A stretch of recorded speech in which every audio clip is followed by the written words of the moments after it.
العمر يسبقني والهم يحرقني والجيل تلو الجيل في بعد وفي محن ألا يزلزلكم ألا يؤرقكم ألا يحرككم ألا يا سكرة الفتن وحدي غريب هل من مجيب لا تسحقوا قلبي الكثير لا تدفنوا حلمي الأسير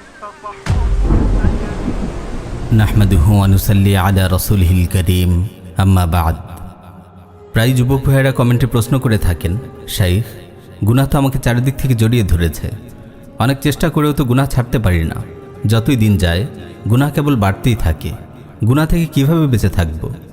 আমার প্রিয় ভাই ও বোন, আপনি যে গুনাহ থেকে বাঁচতে চান এটিই প্রমাণ করে আপনার হৃদয়ে আল্লাহ কল্যাণ রেখেছেন, আপনার ভেতরে ঈমান আছে, তাই গুনাহ পরিত্যাগ করার জন্য আপনি অস্থির হয়ে উঠেছেন। মুসনাদ আহমদে বর্ণিত একটি সহিহ হাদিস এসেছে, রাসূল সাল্লাল্লাহু আলাইহি ওয়াসাল্লাম ইরশাদ করেন, ইযা সাররাতকা হাসানাতুক ওয়া সাআতকা সাইয়্যাতুক ফাআনতা মুমিন। আপনার নেক আমল যখন আপনাকে আনন্দিত করে এবং বদ আমল যখন আপনাকে ব্যথিত করে তবেই আপনি মুমিন। প্রিয় ভাই আমার, আপনি তারুণ্যের সোনাঝরা দিনগুলো পার করছেন, আপনি জীবনের সবচেয়ে গুরুত্বপূর্ণ অংশটুকু পাড়ি দিচ্ছেন, তাই শয়তান তার সর্বশক্তি ব্যয় করে আপনার পিছু লেগেছে।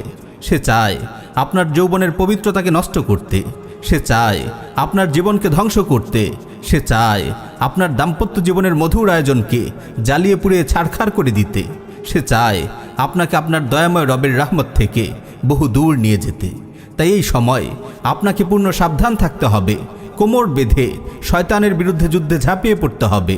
প্রিয় ভাই ও বোন, আজ আমরা গুনাহ থেকে বাঁচার কার্যকর 3টি উপায় নিয়ে আলোচনা করব ইনশাআল্লাহ। গুনাহ থেকে বেঁচে থাকার সবচেয়ে কার্যকর উপায় হলো গুনাহের উৎসমুখই বন্ধ করে দেয়া, আর গুনাহের উৎসমুখ হলো চিন্তা ভাবনা। তাই আপনার চিন্তা ভাবনাকে 24 ঘন্টা কঠোর নিয়ন্ত্রণে রাখুন।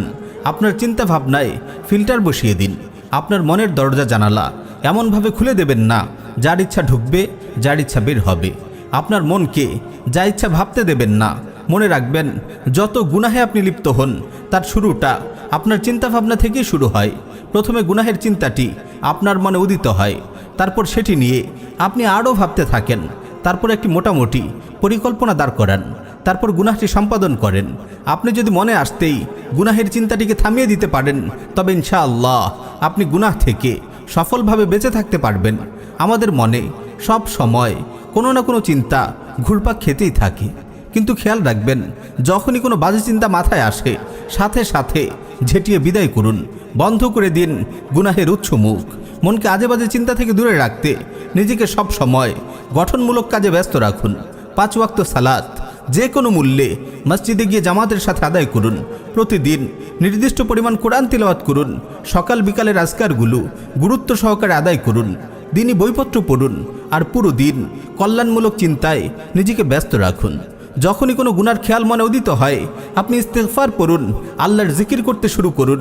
মনে রাখবেন, আমাদের মন একই সাথে দুটি চিন্তা করতে পারে না। আমরা যখন জিকিরে মশগুল হয়ে যাব, গুনাহের চিন্তা এমনিতেই থেমে যাবে। প্রিয় ভাই ও বোন, শয়তান বারবার আপনার হৃদয়ে কুমন্ত্রণা দেবে, আপনার অন্তরে গুনাহের চিন্তা ঢুকিয়ে দিবে। শয়তানের একটি বিষাক্ত তীর হলো কুদৃষ্টি। আপনি কঠোরভাবে আপনার নজরের হেফাজত করুন। ফেসবুক, ইউটিউবের এই যুগে নজরের হেফাজত বড় কঠিন ব্যাপার।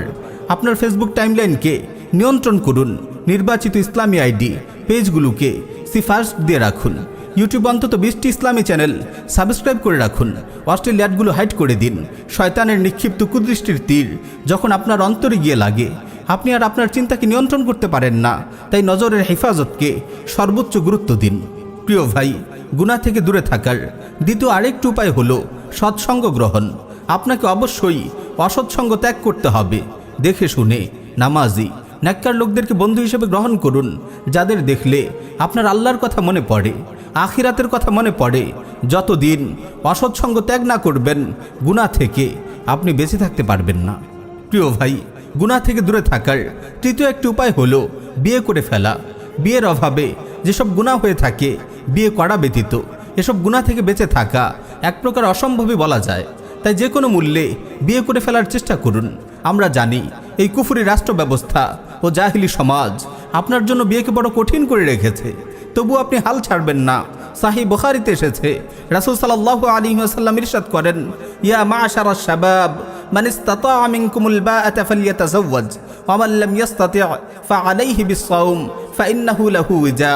হে তরুণ সমাজ, তোমাদের মধ্যে যাদের সামর্থ্য আছে বিয়ে করে নাও, যাদের সামর্থ্য নেই তারা সাওম পালন করো, কারণ সাওম জৈবিক তাড়না দমন করে।